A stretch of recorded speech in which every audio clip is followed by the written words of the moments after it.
AITA for refusing to help my SIL struggling with PPD and gender disappointment?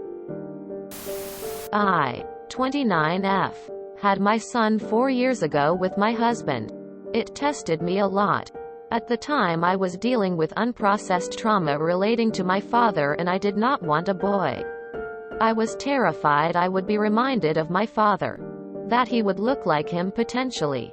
Or that he would be like his grandfather because I had been told I was a lot like my grandmother in looks and personality, and the idea of having a boy just like him was such a terrifying idea to me.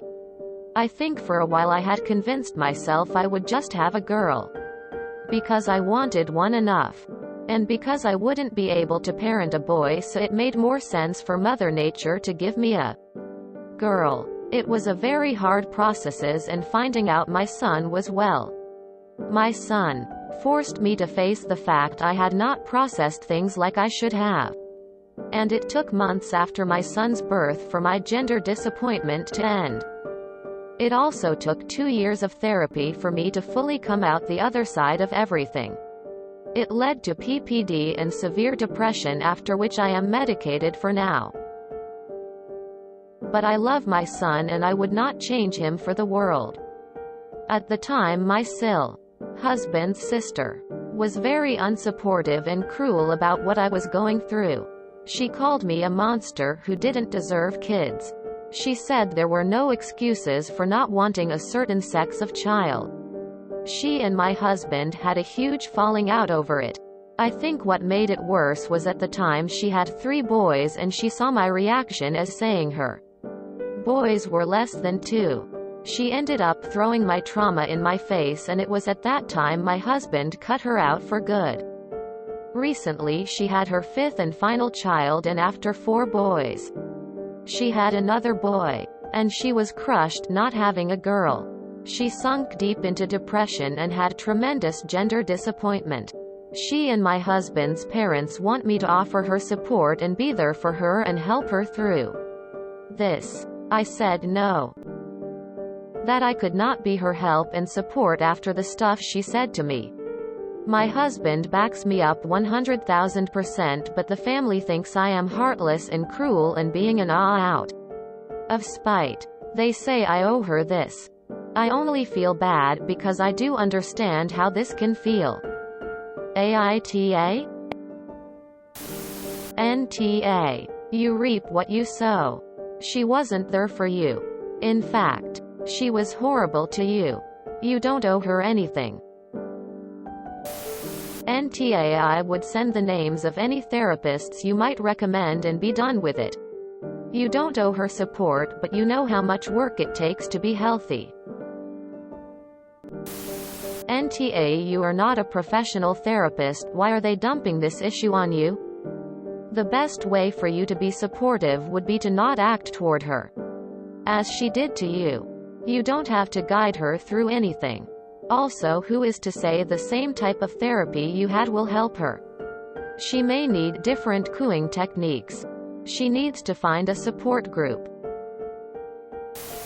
NTA. I'm so sorry you went through so much trauma with your birth experience.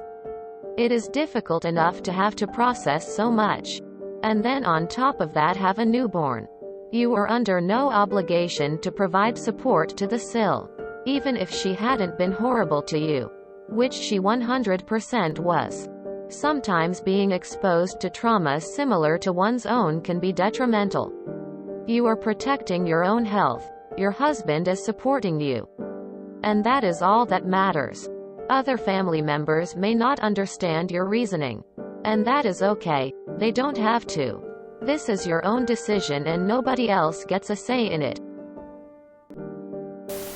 NTA. Your gender disappointment was due to trauma and deep-rooted issues regarding your relationship with your father and how your son might remind you of him.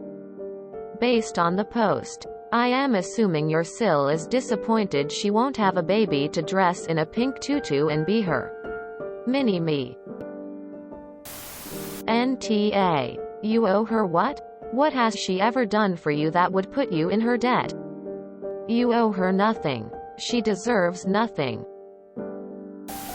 Can they explain why they think you owe her anything? You owe her nothing.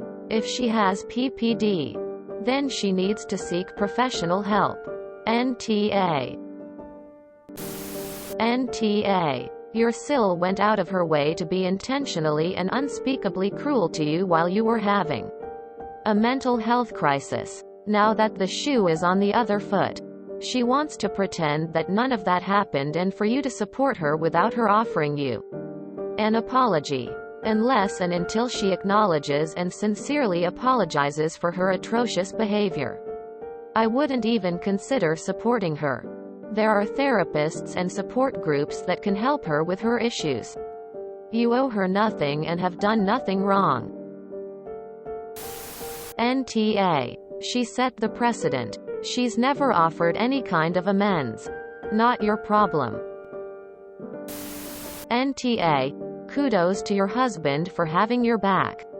She can get professional help and obviously has a support system even if they've never been in that exact position. I'm so sorry your in-laws are completely disregarding not only your feelings, but also the way she treated you previously. But you were absolutely under no obligation to help her. It's perfectly okay to wish her well from afar. NTA. You understand it from a completely different standpoint, and for his family to think you could help her is just shitty on them. You had actual trauma. She's just going through the motions of what will never be. Her not having a daughter. It's not even comparable in this case. My husband and I suffered a stillbirth with our daughter a few years ago. It was obviously the worst thing to ever go through, but we made the decision, not easily, to have one more child since we already had a son prior to our loss. I was obviously hoping for a daughter so I could have one of each, but things didn't pan out that way. I allowed myself a very small time for myself to mourn a life I will never have with a daughter. All the special things that mother and daughter get to do in life. And all the things that could have been.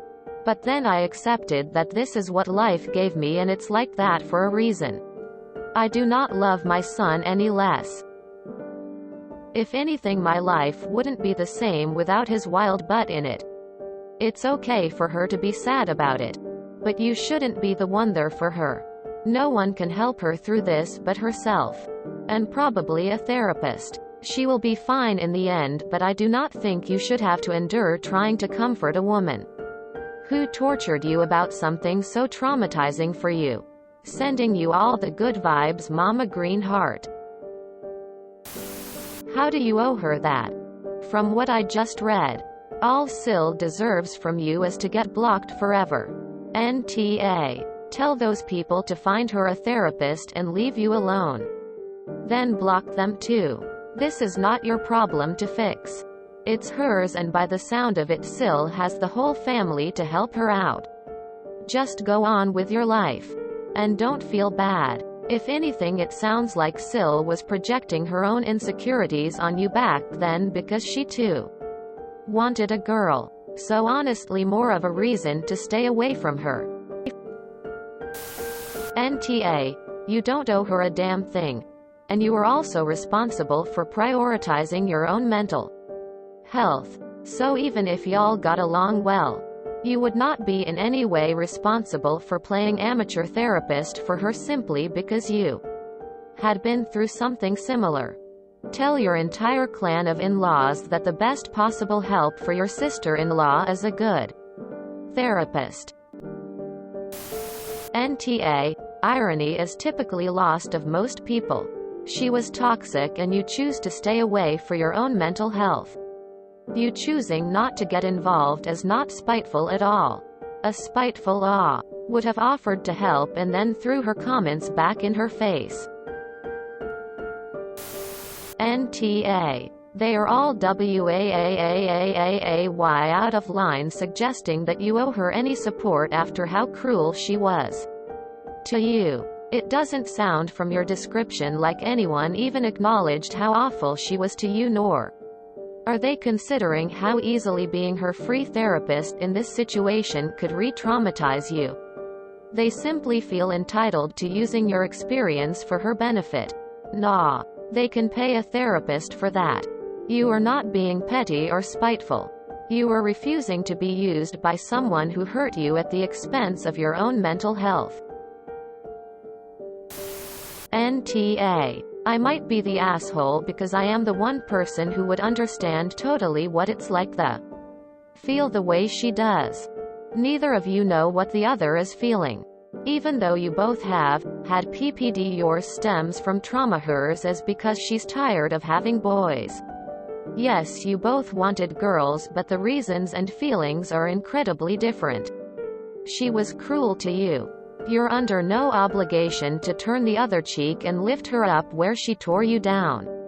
Your husband is right to back you on this and remain no contact. I can't fathom why your in-laws hate you and pity her for having to swallow the same vile words she spat at you. NTA. This is karma slapping her in the face. Before you lift a finger to assist her, she needs to sincerely apologize for her words and actions. Info. Did she even make a half-assed apology before asking you to be her therapist? NTA. You owe her nothing. NTA. She was toxic to you. You have no obligation to be nice to her. If you enjoyed this video, please check out our playlists full of similar content. Epic Ericast is like doom scrolling for your ears. Please like, share, and subscribe.